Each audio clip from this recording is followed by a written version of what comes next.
You're watching Talking About Orks. In this episode of Talking About Orks, we're going to be going over the Trukk. The Trukk is probably the most venerable unit in the Ork Codex that really hasn't even been around that long. It's only been around since Gorka Morka. Before that, there was no Trukk. In fact, these are Gorka Morka Trukks. I'll get into that in a little bit. So the Trukk is a dedicated transport. Can only be taken as dedicated transports for boys, knobs, and mega knobs.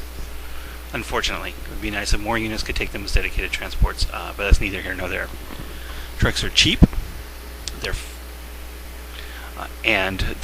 fast, open-topped vehicles for the transport capacity of 12, with mega knobs or mega armor counting as 2 models, so you can carry 6 of those. Being open-topped means they can move their full movement, full 12-inch movement. You can get out and assault, and combined with the power of wall, you can move 12 inches or 13 inches with red paint job. Get your 2-inch deployment zone. You can fleet a foot and then assault, all in one turn, which makes for an incredible 21 to 27 inch assault range, which pretty much means you can cover the entire board from trucks if you keep them near the middle, which allows trucks to become very, very reactionary to things like drop pods, outflankers, wolf scouts, and whatnot. And being fast, you can also run them up 18 inches or 19 inches with red paint job, and of course not do anything. But so that's really good for your first turn. And second turn, you can get out and war or whatever you need to do.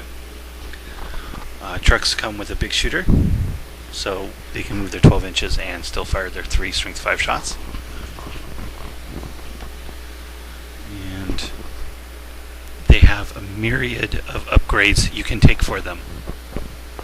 Don't do it. You will be tempted to kit out your trucks. Bad idea. Because trucks are armor value 10 all around. If someone shoots at them, they will die quickly. Heavy bolters. Heavy bolters are the bane of trucks. Scatter lasers, multi-lasers, anything like that, and your trucks will die. So giving the benefit of a custom force field is always nice for the first turn of shooting, provided you can roll higher than 3. And that's the other reason why you want to keep them cheap, because they don't last very long. Generally speaking, trucks are a very high priority target because the opponent knows how fast you can get into close combat with these bad boys.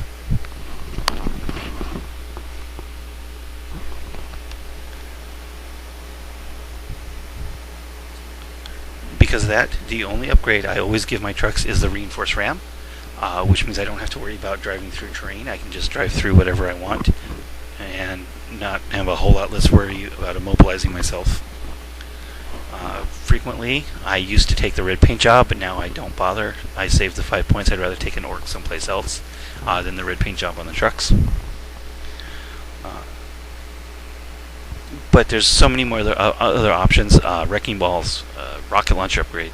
Upgrade the big shooter to a rocket launcher, which is probably one of the stupidest things you can do, because having a single shot weapon at BS2 is just not worth it.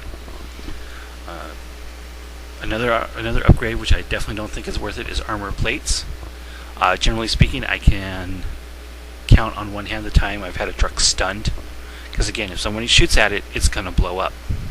Being open-topped, you get that +1 damage, +1 roll on the damage table. Even a glance can wreck a truck. So keep them cheap. Keep them fast, keep them cheap. Use those points on more boys. Don't upgrade your trucks. Now, the best part about trucks is the ramshackle table. The ramshackle table is a lot of fun, and it's very orky.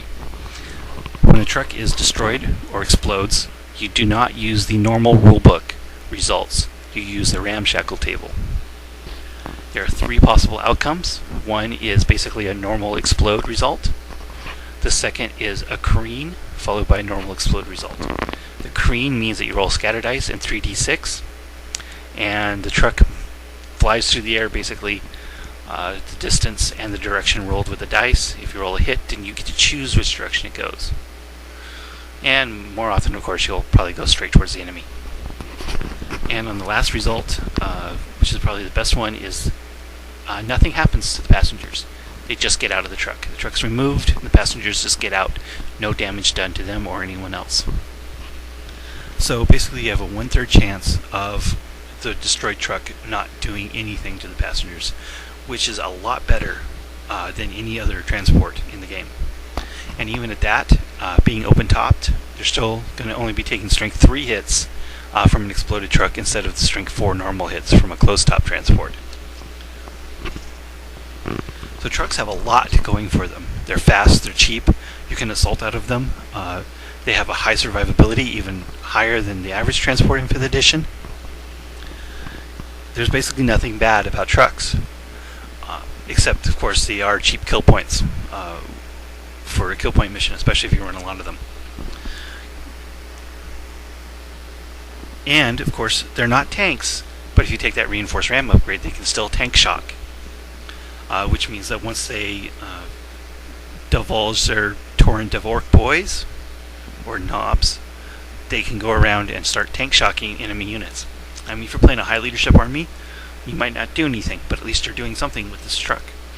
And if you are playing a low leadership army, like Tau or Imperial Guard, you're gonna get units falling back off the table. So there's no downside, really, as far as I'm concerned, to taking trucks. Except for, of course, the limited capacity, which is only 12. 12 Orc Boys really doesn't have very much resiliency or staying power, so they're definitely more of a one-hit wonder than your average 20 or 30 boy mob. So you definitely want to take them in concert with larger mobs on foot or in battle wagons.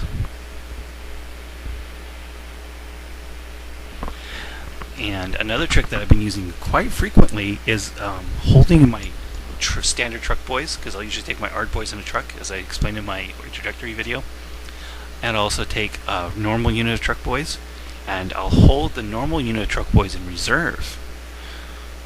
This is especially good with spearhead deployment, because then you can have the truck coming on basically behind your enemy line, and with the fleet in the full assault range, you can almost get to their deployment zone in one turn.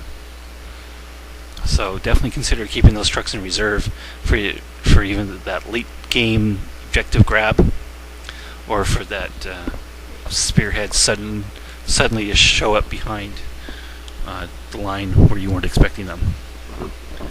Trucks, one of the best things in the Orc Codex. Don't leave home without them.